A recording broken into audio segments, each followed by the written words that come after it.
공포, 무파상, 위스망스에게.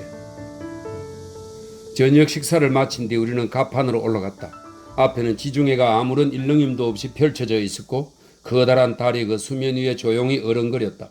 커다란 배는 별들이 흩뿌려진 하늘에 커다란 뱀 같은 검은 연기를 토해내며 미끄러져 갔다. 뒤쪽에는 육중한 배가 빠르게 나아가느라 스크루에 휘말려 요동친 바닷물이 하얀 거품을 일으키며 휘어졌다. 그 모습이 주위를 너무나 환하게 만들어서 마치 달빛이 부글거리는 것 같았다. 우리 6명 혹은 8명은 우리의 목적지인 아프리카 쪽으로 눈을 향한 채 조용히 감탄하고 있었다. 우리들 속에서 옆골련을 피우던 선장이 갑자기 저녁 식사 때 한 대화를 다시 꺼냈다. 그래요. 그날 나는 공포에 떨었습니다. 내 배가 암초에 부딪히고 파도에 얻어맞은 채 6시간 동안 버티고 있었으니까요.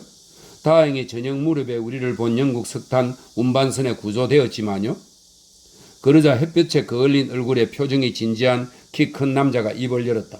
그는 끊임없는 위험 한가운데에서 먼 미지의 나라들을 여행한 듯한 남자, 고요하고 깊은 눈빛 속에 자신이 본 낯선 풍경들을 간직하고 있는 듯한 남자, 용감한 태도가 단연간 단련되어 있는 듯한 남자였다. 그가 처음으로 말했다. 선장, 당신은 공포로 떨었다고 말했소. 하지만 나는 그렇게 생각하지 않소이다. 당신이 경험한 느낌과 당신이 쓴 표현은 어울리지 않아요. 원기왕성한 남자는 절박한 위험 앞에서도 절대 공포로 떨지 않소. 흥분하고 동요하고 불안하기는 하겠지만 공포는 다른 문제라오. 선장이 웃으며 대꾸했다. 그렇게 생각하십니까? 하지만 나는 정말로 공포를 느꼈습니다. 그러자 얼굴이 구릿빛인 그 남자가 느릿한 목소리로 입을 열었다. 내 생각을 분명히 밝히게 해주시오. 공포, 그것은 무시무시한 어떤 것, 영혼이 붕괴되는 것처럼 끔찍한 느낌, 정신과 영혼이 겪는 지독한 경련이라오. 매우 대담한 남자들도 공포를 느낄 수 있어. 공포에 대한 기억은 불안스러운 전율을 가져다 주지요. 하지만 그것은 용감한 사람에게는 일어나지 않고 공격 앞에서도, 불가피한 죽음 앞에서도, 우리가 알고 있는 모든 형태의 위험 앞에서도 일어나지 않는다오. 그것은 비정상적인 환경에서, 불가해한 힘의 영향 아래에서, 모호한 위험 앞에서 일어난다오. 진정한 공포는 오래된 비현실적인 두려움에 대한 어렴풋한 기억 같은 것이라오. 유령의 존재를 믿는, 그리고 밤에 유령을 보았다고 상상하는 사람은 존재 전체로 끔찍한 공포를 경험할 거요. 10년 전쯤 나는 백주 대낮에 그런 공포를 느꼈다. 지난 겨울 12월의 어느 날 밤에도 그런 공포를 느꼈어. 하지만 나는 치명적으로 보이던 많은 운명과 모험을 통과해 왔다오. 자주 어려움을 겪었어. 강도들에게 죽을 뻔한 일도 있고 미국에서 폭도처럼 사형 선고를 받고 교수형을 당할 뻔하기도 했어. 중국 해안에서는 배에서 바다로 던져지기도 했다오. 하지만 모든 것이 끝났다고 생각될 때마다 연민에 빠지지 않고 후회 없이 즉시 마음을 다잡았다오. 하지만 공포는 그런 것과 연관된 것이 아니라오. 나는 아프리카에서 공포를 체험했어. 아프리카는 북프랑스의 딸이라오. 태양이 안개처럼 그곳을 흩어놓지요. 명심하시오 신사분들. 아프리카 사람들은 삶을 대수롭지 않게 여긴다오. 무슨 일이든 즉시 체념하고 받아들여요. 밤은 맑고 풍설 따위는 존재하지 않는 그곳 사람들은 추운 나라 사람들 머릿속을 맴도는 어두운 걱정거리 같은 것은 갖고 있지 않소. 그 사람들은 불안은 알지만 공포는 모른다오. 자, 이제 아프리카 땅에서 나에게 일어난 일을 이야기해 드리겠소. 나는 우아르글라는 알제리 중부에 위치한 도시 이름입니다. 나는 우아르글라 남쪽의 넓은 사구를 건넜다오. 세상에서 가장 기묘한 곳 가운데 하나지요. 여러분은 순수한 모래 사막을 아시오? 끝없는 해안처럼 모래만 펼쳐져 있는 사막 말이오. 그렇다오. 상상해 보시오. 태풍 한가운데서 모래가 되어버린 바다를 그려보시오. 움직임 없는 노란 모래로 이루어진 조용한 폭풍우를 상상해 보시오. 그것은 산처럼 높고 그 물결들은 맹위를 떨치는 파도처럼 불규칙적이고 다양하게 일렁인다오. 하지만 파도보다 훨씬 더 거대하고 물결 무늬처럼 홈이 파여 있지요. 그 광포하고 마렵고 움직임 없는 바다 위에 남쪽의 탐욕스러운 태양이 강렬한 불길을 내리솟는다오. 그곳을 여행하는 사람은 쉼없이 휴식도 그늘도 없이 황금빛으로 된 언덕을 기어오르고 내려오고 다시 기어 올라가야 하지요. 말들이 숨을 헐떡이고 무릎까지 모래에 푹푹 빠지고 예기치 않았던 다른 사면으로 굴러떨어지며 미끄러진다오. 나는 친구와 함께였고 아프리카 원주민인 기병 8명과 낙타 부리는 사람이 딸린 낙타 4마리가 우리 뒤를 따르고 있었어. 우리는 열기, 피로 그리고 불타는 사막 같은 갈증에 짓눌려 이야기도 하지 않고 있었다오. 남자들 중 하나가 갑자기 일종의 비명 같은 소리를 질렀어. 그 소리에 모두들 걸음을 멈추었다오. 다음 순간 우리는 그 외딴 고장을 여행하는 사람들이 잘 알고 있는 기현상에 놀라 꼼짝 않고 있었어. 방향은 정확히 알 수 없지만 우리와 가까운 곳 어딘가에서 북소리가 났다오. 사구의 수수께끼 같은 북소리였어. 그 소리는 매우 또렷하게 들려왔어. 어떤 때는 잘 울려 퍼졌고 어떤 때는 약해졌으며 잠시 멈추었다가 불가사의한 그 굉음을 다시 울리기 시작했다오. 아프리카 사람들은 급에 질려 서로를 바라보았어. 그중 한 사람이 자기네 언어로 말했어. 죽음의 신이 우리 위에 있어요. 다음 순간 내 형제나 다름없는 동료, 내 친구가 갑자기 일사병 쇼크를 일으켜 머리를 앞으로 내민 채 말에서 떨어졌다오. 내가 2시간 동안 그의 목숨을 구하려고 했었지만 소용없었어.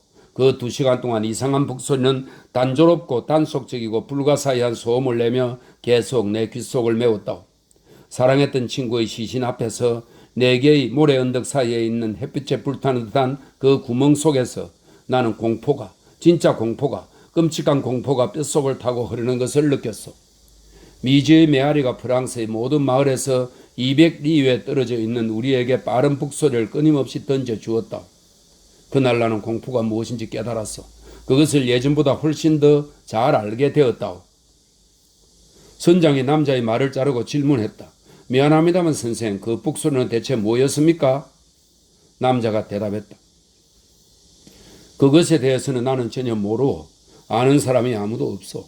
그 이상한 소리에 놀란 장교들은 바람에 날려와 마른 풀숲에 부딪힌 우박 같은 모래알 때문에 메아리가 확장되고 터무니없이 부풀러 올라 그런 소리가 나는 거라고 자주 말했다고. 키 작은 초목들이 햇볕에 바싹 말라 양피지처럼 딱딱해진 지역 주변에서 그런 현상이 발생하는 것을 여러 번 목격했기 때문이죠. 그러니 사실 그 북소리는 일종의 신기루였을까요? 그뿐이죠. 하지만 나는 나중에야 그것을 깨달았다. 이제 2번째로 경험한 공포에 대해 이야기해 드리겠소. 지난 겨울 프랑스 북동부의 숲속에서 느낀 공포라오. 어둠이 2시간이나 일찍 찾아와 하늘이 무척이나 어두웠다오. 안내인인 농부 한 명이 전나무들이 둥근 천장을 이룬 좁은 오솔길을 나와 함께 걷고 있었지요. 바람이 맹위를 떨치며 울부짖음을 토해냈다오. 구름이 도망치듯 흘러가는 모습이 나무 꼭대기들 사이로 보였어. 구름들은 필사적으로 날뛰며 큰 공포로부터 도망치는 것처럼 보였다오. 이따금 숲 전체가 거대한 돌풍 밑에서 고통에 찬 신음을 내뱉으며 한쪽 방향으로 기울어졌다오. 두툼한 옷을 입고 빠르게 걷는데도 한기가 느껴졌어. 우리는 이제 조금만 더 가면 나올 삼림 관리인의 집에서 저녁을 먹고 잠을 자기로 되어 있었다오. 사냥을 하기 위해 거기로 가고 있었던 거요. 안내인이 이따금 눈을 들고 중얼거렸어.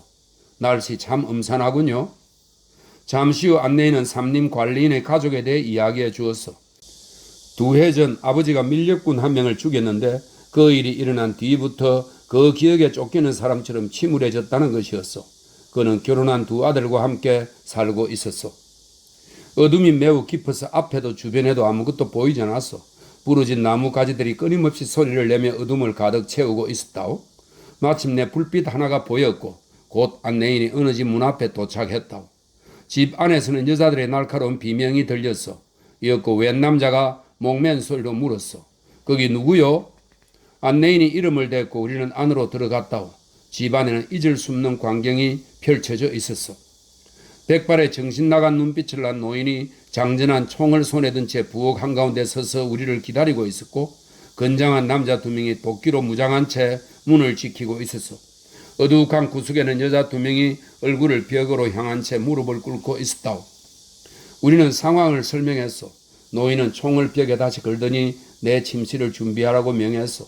그런데도 여자들이 꼼짝하지 않자 노인은 나에게 불쑥 말했다오. 이보시오 선생, 오늘 밤으로부터 딱 2해 전 내가 사람을 죽였다오. 그런데 작년 그날 밤 그가 나를 찾아왔어요. 그래서 오늘 밤에도 그를 기다리고 있어. 노인은 듣는 사람을 슬며시 웃게 하는 어조로 덧붙였어. 그래서 지금 우리는 침착하지 못해요. 나는 바로 그날 밤 그곳에 가게 되어서 그 미신적인 공포를 목격하게 되어서 기분이 좋아할 수 있는 대로 그를 안심시켰다. 이런저런 이야기를 들려주자 그들은 그의 안정을 되찾았어. 난로 옆에는 눈이 거의 멀고 수염이 난 늙은 개 한 마리가 마치 사람처럼 느껴지는 개 한 마리가 앞발에 코를 묶고 자고 있었다. 밖에서는 격렬한 폭풍우가 그 조그만 집을 마구 두드려댔고 문 옆에 난 조그만 구멍 같은 유리창 너머로는 바람에 엉클어진 나무들이 번쩍이는 번개 불빛에 불현듯 드러나곤 했어. 내 노력에도 불구하고 그 사람들이 극심한 공포에 사로잡혀 있는 것이 느껴졌어. 내가 이야기를 멈출 때마다 모두가 멀리서 들려오는 소리에 귀를 쫑긋 세웠어. 그 바보 같은 공포에 동참하는데 실증이 난 나는 그만 자러 가도 되겠느냐고 말하려 했어. 그때 노인이 갑자기 의자에서 솟구치듯 벌떡 일어나 다시 총을 집어들더니 얼빠진 목소리로 더듬거렸어. 그가 왔어 소리가 들려. 두 여자는 구석에서 다시 무릎을 꿇고 얼굴을 가렸고 아이들은 다시 도끼를 집어들었다. 나는 그들을 진정시키려 했어. 바로 그때 잠들어 있던 개가 갑자기 깨어나 목을 쑥 빼더니 거의 보이지 않는 한쪽 눈으로 난로의 불을 바라보았어. 그러고는 몹시도 비통한 울부짖음을 토해내는 바람에 그날 저녁 들판을 걸어온 안내인과 나는 소스라쳐 떨 수밖에 없었어. 모든 사람의 눈길이 그 개에게 향했어. 이제 개는 네 발로 일어선 채 어떤 환상에 붙들린 듯 꼼짝 않고 있었다오. 그러더니 눈에 보이지 않는 끔찍한 미지의 존재를 향해 다시 울부짖음을 토해내는 것이었어. 틀림없었어. 개의 털이 온통 곤두서 있었으니까. 삼림 관리인이 창백한 얼굴로 외쳤어. 개가 그를 느끼는 거야. 그를 느끼는 거라고. 내가 그를 죽였을 때 이 개도 옆에 있었어. 그러자 정신이 나가버린 여자들이 개와 함께 큰 소리로 울부짖기 시작했다오. 내 의사와는 상관없이 엄청난 전율이 어깨 사이를 흘렀어. 그 시간에 그곳에서 그 정신 나간 사람들 한가운데서 그 짐승이 보여준 광경은 눈뜨고 보기 끔찍한 것이었어. 개는 그렇게 1시간 동안 움직이지도 않고 울부짖었다오. 마치 꿈속에서 불안에 시달리듯 울부짖었어. 그리고 지독한 공포가 내 안으로 들어왔다오. 무엇에 대한 공포였나고요? 그것을 내가 알겠소? 그것은 공포였어. 그게 다였다오. 우리는 창백한 얼굴로 귀를 쫑긋 세운 채 가슴을 두근거리며 아주 조그만 소리에도 깜짝깜짝 놀라며 끔찍한 사건이 일어나기를 꼼짝 않고 기다렸어. 이윽고 개가 병냄새를 맡더니 낑낑대며 방 안을 돌기 시작했어. 그 짐승이 우리를 미치게 했어. 나를 그 집으로 데려온 안내인이 공포의 절정에서 그 개에게 달려들더니 뜰을 향해 난 문을 열고는 그 짐승을 밖으로 던져버렸다오. 개는 즉시 조용해졌고 우리는 더욱 공포스러운 침묵에 잠긴 채 가만히 앉아 있었어. 그러다가 모두들 갑자기 일종의 소스라침을 느꼈다오. 숲 쪽에서 어떤 존재가 그 집 담벼락을 향해 미끄러져 오고 있었어. 그 존재는 문으로 다가와 주저하는 손으로 문을 더듬는 것 같았어. 그런데 한 2분 동안은 아무런 소리도 들리지 않았어. 우리는 분별을 잃을 정도로 불안했다오. 잠시 후 그가 다시 담벼락을 스치며 돌아왔어. 그러더니 어린아이가 손톱으로 하듯 가볍게 문을 긁었어. 이윽고 유리창에 머리 하나가 나타났어. 맹수처럼 형형이 빛나는 눈을 한 하얀 얼굴이었지. 그 입에서 소리가 탄식하는 중얼거림 같은 불변명한 소리가 흘러나왔어. 부엌에서 무시무시한 비명이 터져나왔어. 늙은 삼림 관리인은 총을 쏘았다오. 그의 아들들이 즉시 달려가 커다란 탁자를 세워 유리창을 막고 찬장으로 고정했어. 여러분에게 강조하는데 나는 예기치 않았던 요란한 총소리에 마음과 몸과 영혼이 너무나 불안한 나머지 기절할 것만 같았고 공포로 죽을 것만 같았다오. 우리는 몸을 움직일 수도 없고 말 한마디도 할 수 없는 상태로 표현할 수 없는 불안감에 경직되어 새벽이 밝아올 때까지 그곳에 머물러 있었어. 처마 틈새로 가늘게 새어들어오는 햇빛을 보고서야 간신히 막아놓은 출구를 텄다오. 담벼락 밑을 보니 늙은 개가 주둥이에 총을 맞은 채 문에 기대어 쓰러져 있었어. 개는 울타리 밑에 구멍을 다 밖으로 나갔던 거요. 갈색 얼굴의 남자가 입을 다물었다. 그런 다음 덧붙였다. 그날 밤 나는 아무런 위험도 무릅쓰지 않았어.